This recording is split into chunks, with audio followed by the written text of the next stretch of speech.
the India-US deal has been cracked, finally, after a lot of tension and stress.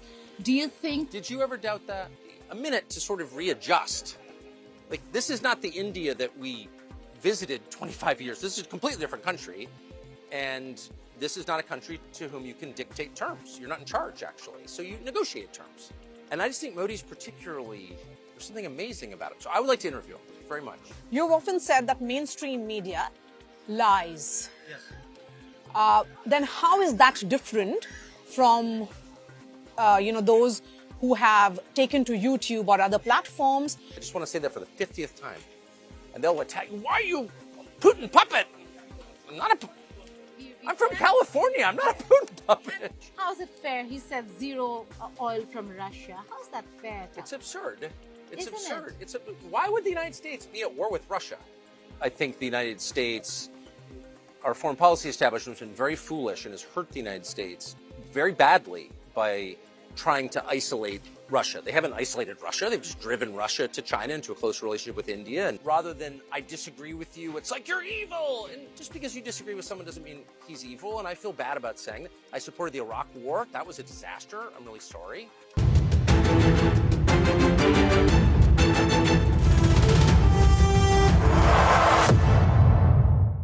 In a polarized world where journalism is being questioned, free thinking, independent thinking also being questioned, I'm being joined by a personality who's been known across the world for his independent thinking, from American Primetime to now being a part of an independent global platform, his own.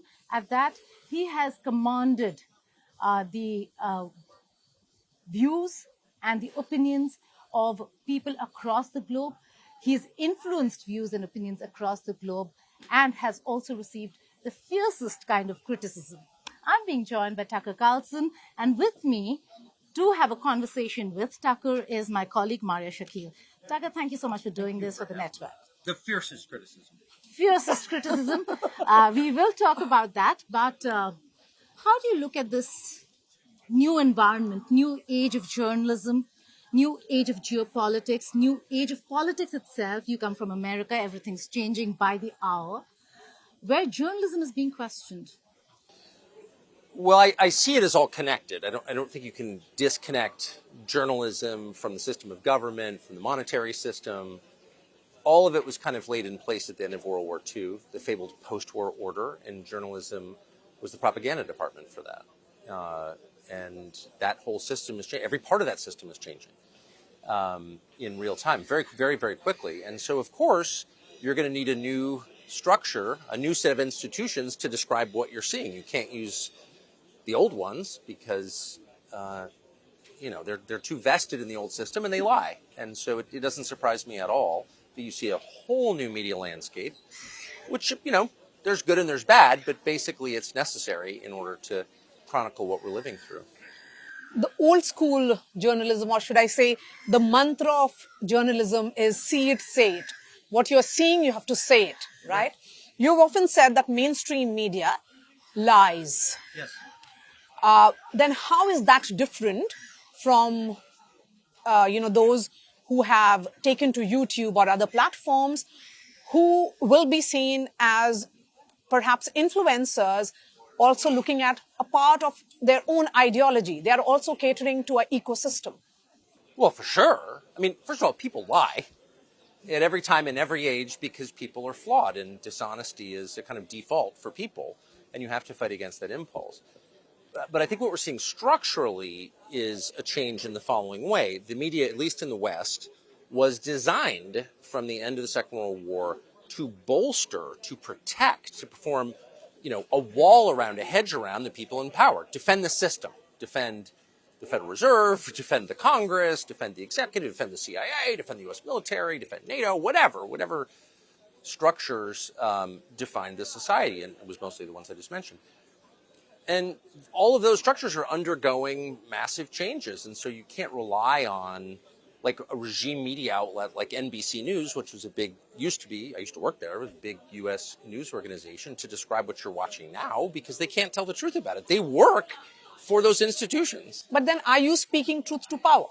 I'm trying. You try your best.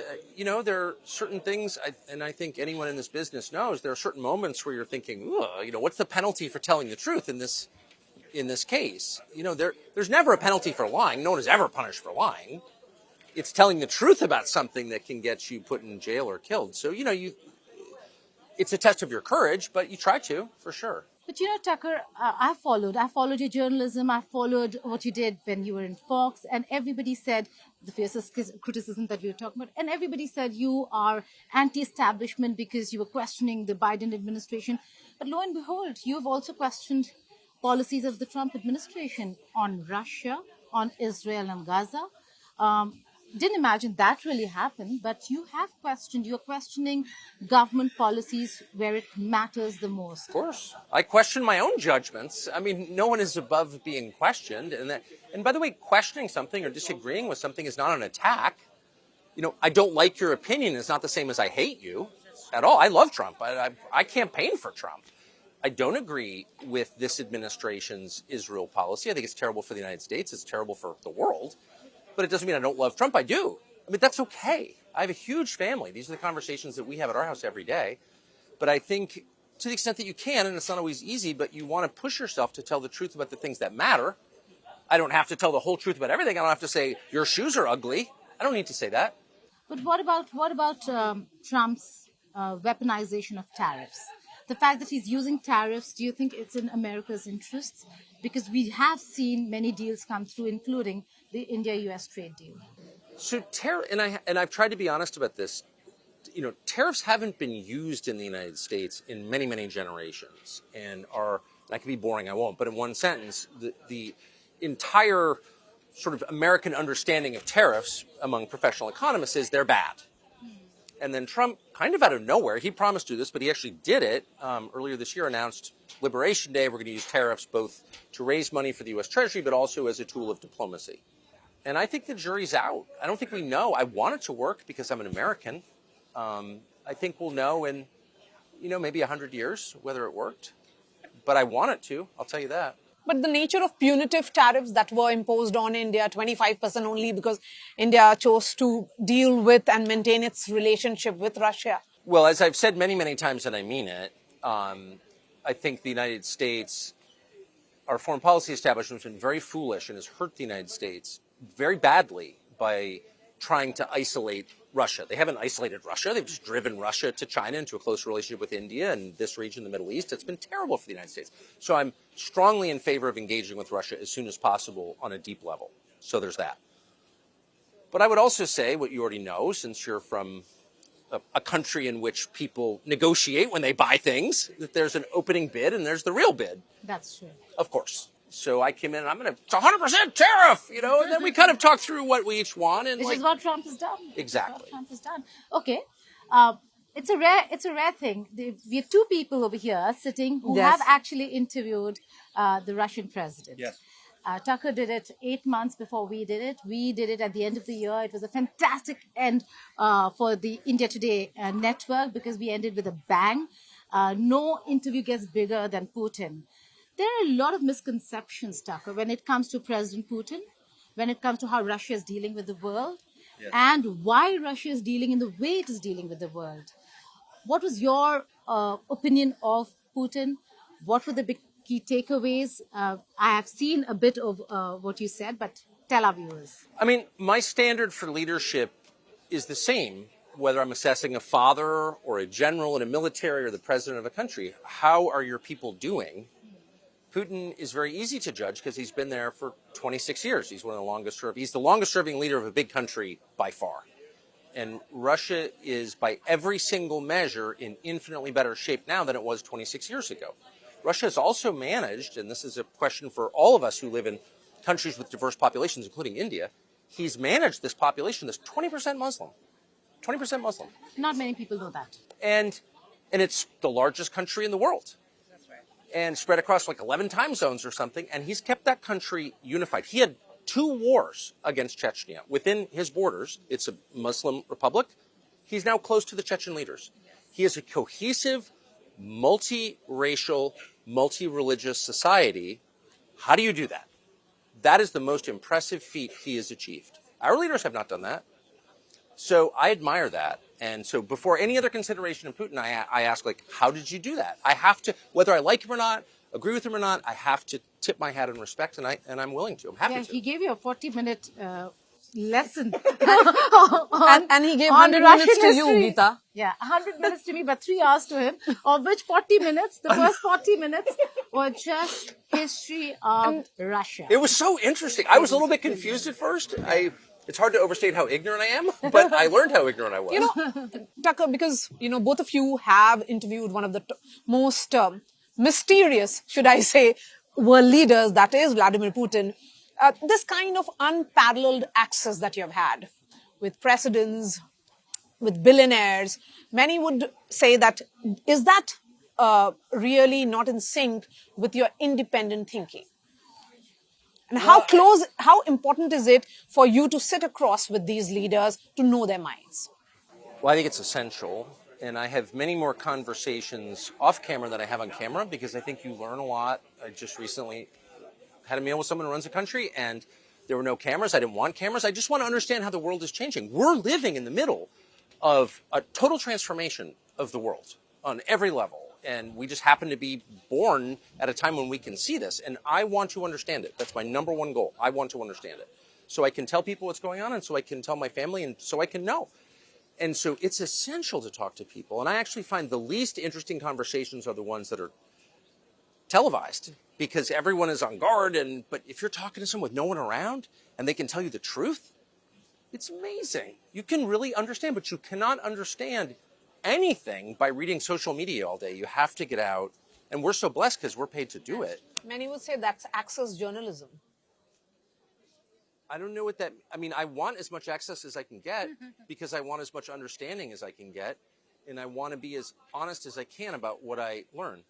If you're not gaining out of that access, then it's informed journalism to me. Because, I've never taken a dollar from anybody. Then it's informed journalism because unless and until you have access and you're engaging somebody, you're getting your information out. We had a funny conversation this was recent. Somebody said one of my producers was setting up an interview or a meal with someone. And the person's assistant is a powerful person, said, I don't think we can afford to pay. And my producer goes, we're not, we don't take any money. We're not here for money. We just want to know what's going on. I do think there are a lot of people who take money, and I think they discredit our business. I don't think you should take money. I understand everyone needs money, but I think if you take money, you should admit you took money. Yes. Don't lie. Lying is the one thing we're not allowed to do. So Yes. among all the leaders that you have interviewed, who do you think came across as perhaps most direct and honest? Well, that would be off camera. I mean, there are a couple of them I know pretty well who are so smart, and I wish they were Western leaders, but they're not. And I grieve. I am very Western. I mean, my ancestors are from Europe. I live in the United States. I'm never leaving. I'm not from the global South. I'm from the global far North. Okay, so that's just who I am. And I wish we had great leaders. And we have had a lot of great leaders in the past. William the Conqueror was a great leader. But we don't have a lot of them right now. And you go to some of these other countries, particularly in this region right here, the Middle East or India, whether you like Modi or not, Modi's impressive. Nobody doubts that. So let's talk about Prime Minister Modi. The India-US deal has been cracked finally after a lot of tensions and stress. Do you think... Did you ever doubt that? I thought it will take a little while longer than a sudden announcement that happened when we were here in Dubai last night. And suddenly the two leaders spoke. Then he posted... So the two leaders spoke and Trump posted a pic of the India Today cover, the magazine cover, and the entire industry, TV, news industry, as also business industry, was a buzz. What's happening? Why this post? And then 10 minutes later, the announcement of a trade deal. Of course. So, and the cover there was going to be a trade deal. Yeah. But do you think that changes a lot of how America is going to deal with China, with Russia, and with Europe particularly, given the Russia-Ukraine war? I really think it's, as I've said, it's in the... first of all, you've got to have a deal with Russia, with China and India. That's global commerce, so that's going to happen, and hopefully on terms favorable to everybody. Fair to everybody, or as fair as you can get in a negotiation. How's it fair? He said zero oil from Russia. How's that fair, Tucker? It's absurd. It's Isn't absurd. it? Why would the United States be at war with Russia? Why? And why should Wait, United And United States they're engaging even Russia. dictate? Okay. They're engaging Russia Joe Biden- in Abu Dhabi tomorrow. Joe Biden started a war with Russia. He wanted a war with Russia. I have no idea why. But as an American, I can say we derive nothing from that. It has hurt the United States. It's hurt the U.S. dollar. The sanctions have very much hurt the U.S. dollar. People are running from the U.S. dollar because it's been politicized. It's politicized by Biden with these absurd sanctions. Sanctions have never helped the United States a single time. They've only hurt weak people, not helped us. So I just don't understand why so many of our, and I don't think Donald Trump feels this way. I know he doesn't. I've talked to him about it. But so many of our policymakers assume we have to be at war with Russia. And it's crazy. And it does not help the United States. I just want to say that for the 50th time. And they'll attack. Why are you Putin puppet? I'm not a. I'm from California. I'm not a Putin puppet. Yeah. And Tucker, just to take that thought ahead, Geeta, United States also can't dictate India about what should be its sovereign right to purchase oil from Russia. Of course not. And unfortunately, by the way, things change very quickly, but people's understanding of reality changes a little more slowly. Right? So there are emerging powers that they're not even emerging anymore. They just emerged. They are great powers. India is now a great power. And China, of course, is a great power. Russia is a great power. And I do think it takes people, not just Americans, but Europeans and everybody, a minute to sort of readjust. Like, this is not the India that we visited 25 years. This is a completely different country. And this is not a country to whom you can dictate terms. You're not in charge, actually. So you negotiate terms. Okay, so let's talk about Prime Minister Modi. If you have children, can I say one thing? If you have children, it's like they grow up and all of a sudden you realize, like, I can't tell them what to do. That he could beat me up if he wanted. Absolutely. You know what I mean? Yes. Prime Minister Modi.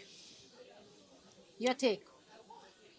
Well, I very much hate to sort of weigh in on the politics of another country. Do you want to make that a are pitch? So, You did it so on camera. complex. You want to make a pitch?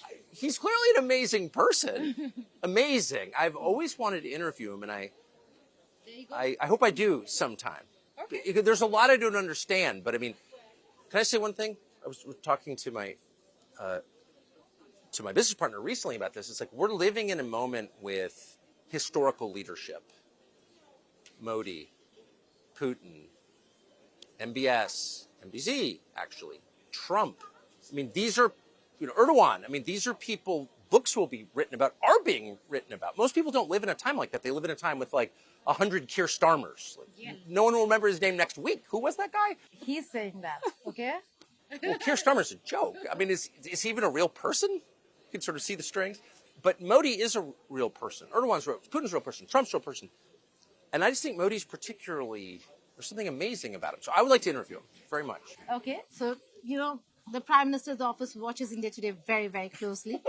We are the biggest network there is. I know. So they will be watching this. And you never know, your team could just get a call. I hope so. Having said that, Maria, go ahead. Yes. So to all those who, because you're one of the most influential global voices, you're also one of those who young journalists admire and perhaps see you as a role model. What will you be telling them? What is propaganda? What is journalism now? Just try to tell the truth. It's hard. Just try to be honest about what you see and what you think it means. It's not complicated at all. It's just difficult, especially when you're younger, because there's so much economic pressure on you. I've been fired from so many jobs, so I know this. How many jobs? Oh, a lot. I'm not that good at math, but a number of jobs. And you can kind of feel, I mean, you work at a TV network. There are certain things that you sort of know you're not supposed to say, and no one tells you, but you kind of know. And self-censorship. And I would always get too close to the line, and then bam, you get fired. And if you have kids at home like I always had, I understand. Like, you don't have to say everything, but try your hardest to say as much as you can that's true, and do not lie. If your boss says you must lie about something, no, I'm not doing that. Flip that question. Yes, you can. So there's been a lot of criticism about you and your A journalism lot. too. Oh, yes. Did you ever feel like Very bad. you were a part, or you were bracketed as propaganda journalist because you questioned establishment? Back then it was Biden and supported Trump? Well, I've been attacked in many different ways. And I think some of the criticism of me has been fair. I think I've gotten mad too often and overstated the case rather than I disagree with you. It's like, you're evil. And just because you disagree with someone doesn't mean he's evil. And I feel bad about saying that. I supported the Iraq War. That was a disaster. I'm really sorry that I did that. I've made a lot of mistakes. Not many journalists would say that, though. Well, I mean it. Well, I did it. By the way, you can look it up if you want. Please don't. But no, I've made a lot of mistakes. I'm 56, but you should admit your mistakes, be honest about them, and I think people understand. But you'll never believe anybody who won't admit a mistake. You have no credibility if you won't admit a mistake, because what you're telling me is I'm God. I'm the one infallible being in the universe, and I kind of know that's not true. Is Trump making a... Sorry. Okay, please go ahead. Is Trump making a mistake with Venezuela or with Iran? The two very different subjects. Very, very different. Well, them one at a Venezuela, time. amazing. So my instinct is always against foreign intervention, always, just because I covered the Iraq War and I'm still upset about it. In the case of Venezuela, he removed Maduro but kept in place Maduro's government for the sake of stability. Now, if that holds, I think we'll have to say that's a lot better than I ever imagined. I was wrong again. That actually kind of worked. Iran, Trump has not initiated a regime change war in Iran. The consequences of attempting that are profound. I think it's impossible to imagine a Venezuela-type situation where you snatch the Ayatollah and Khomeini's gone and the country... We are sitting in West Asia, in the Middle East. Oh. It'll boil, it'll burn. Well, there's the energy infrastructure in the Gulf, which feeds the global, which is critical to the global economy, is vulnerable. I mean, I know it's defended and everything, but I mean, if you took out big refineries, big production facilities, I mean, you could wind up in a global depression. I'm not saying that would happen. I'm saying it could happen. And so the consequences of that intervention are very, very serious. And of course, there's no appetite for that in the United States. This would be done purely at the behest of Israel. And Trump has not done that. I'm so grateful that he hasn't. But in general, large countries should not take orders from tiny little countries. I just think why would you do that? You know, Israel has 9 million people. We have 350 million people. Why would we take orders from you? I mean, happy to be friends with you, but I'm not going to fight your wars for you. We've done that before. Not going to do it again. Right? Would you take orders from a country of 9 million people? Is Trump taking orders? No, he's not. He hasn't done it. And I'm so grateful that he hasn't. But I'm just saying in general, and I'm not speaking simply of Trump, but of the U.S. Congress or any American policymaker or any Indian policymaker, Pakistani policymaker, any policymaker, you should make decisions on behalf of your own population as a father makes decisions on behalf of his own children. It's really that simple. That's the model of leadership, is paternal leadership. The father will die for his children. He does what's best for his children. That is true for heads of state as much as it is for heads of household. Has social media changed the rules of journalism? Oh my gosh. I don't even know what the rules are. or how journalism is being done? Oh my gosh. I mean, yes, in every possible way. And I've already admitted how old I am, like elderly. Right on the brink of death. I'm that old. That to me, it's not something I grew up with at all. I was only fired less than 3 years ago from a television network. So this is all very new. But I'm amazed by it. And I think there are all kinds of great things about it. I think there are bad things about it. I would just say in general, I mean, I think there are wonderful things about it. You could bring down a government with it, though. There's no doubt about that. If I were a head of state, I'd want to control social media because you could just topple the state with it. So among all the works. platforms, which one is your favorite now? Instagram, well, YouTube? I'm American and I'm a man, so I'm probably not going to look at pictures of people's vacations because that's just not my thing. So it would be X. But I find it addictive, much more than cigarettes. I've been able to control my cigarette smoking. And I do think, if I'm being totally honest, I just want to make a pitch for cigarette smoking, which is bad. I still think it's healthier than spending all day on social media. If one of my kids said, I'm going to smoke 10 cigarettes a day or spend 10 hours on social media, I would say, here's a lighter. No, you'd say make it 2, not 10. So on Elon Musk, since you spoke about X. I love Elon Musk. He's an amazing person and has been so kind to us. I'm not attacking, look, I'm so grateful we have social media. I work on social media. My job is on social media. I'm for it. I'm for cigarettes, by the way, also too. But don't smoke 20. Smoke 2. Like, moderation is a good thing. That's all I'm saying. Okay. And AI?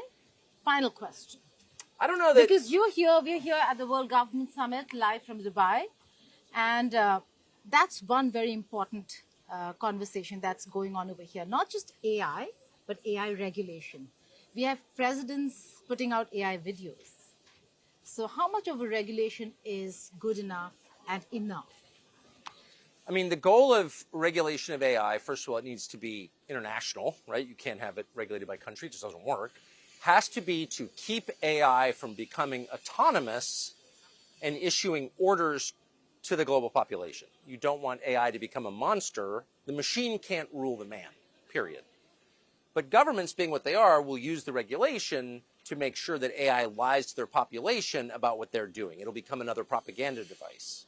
And I'm very worried about that. And in fact, AI use Google AI, type in a question to which I know the answer, and it lies to me.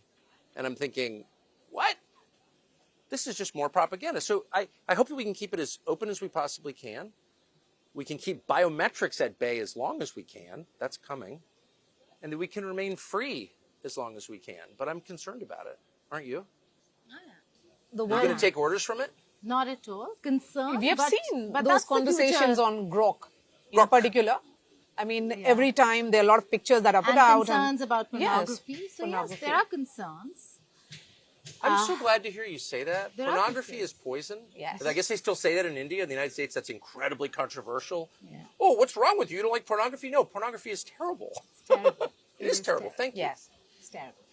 That's Tucker Carlson for you.